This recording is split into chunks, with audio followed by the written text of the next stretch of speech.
Welcome back inside the Cumberland County Civic Center here in Portland, Maine. It's preparations for game number 2 of this Atlantic Division Finals.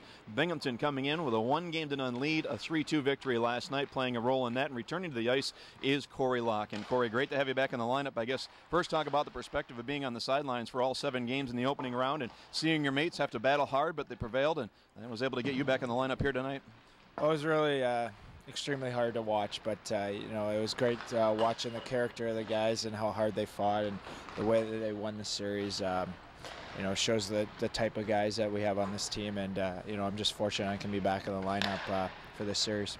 Talk about the health. You came back last night and looked like maybe a little tentative getting back into it, and that's going to be a natural happening, I'm sure. But heading into game number 2 here this evening, feel a little bit back to normal? Yeah, it was obviously an adjustment, step right back in after a few weeks off, and step into playoff hockey. First period was a little rough, and it got better as the periods went along. But hopefully it just continues.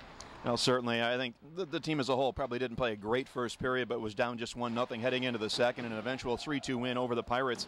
Talk about the various aspects of this team. You talk about not playing well for a given period of time. A lot of different weapons. With you out of the lineup, the team able to pick up a win in a 7-game series against Manchester, but it just seems like a team that has a lot of different elements that all mix for good success. I think that's exactly right. I think we got guys that do all kinds of different jobs and bring it every night, and whether you're asked to score or to be defensive or to be physical, guys are doing it, guys are buying into the system and are just playing as hard as possible, and that's what you need in the playoffs. Talk about being put back together with your line mates that you had so much early season success with, and the right winger Bobby Butler, Colin Greening over on the left. It'll take a while, I'm sure, to get that really, really good feeling back, but certainly you guys had some great success earlier this year. Yeah, we did. We got some chemistry playing with each other early in the year, and I felt last night, we got caught in our end a few times, but playing D-zone coverage, but I felt like we didn't give them much, and then we had some chances off the rush, and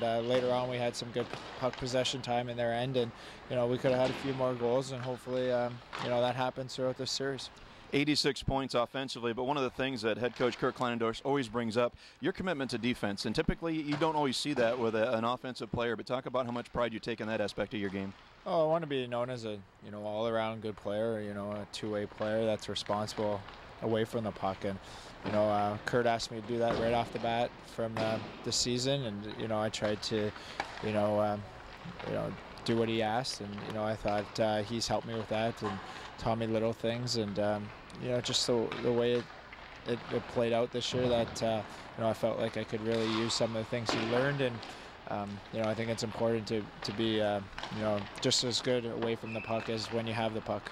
All right, Locke, it's great to have you back, and hopefully another win here tonight and go back to bingo with a 2-0 lead. Thanks for your time. That'd be great. Thanks a lot.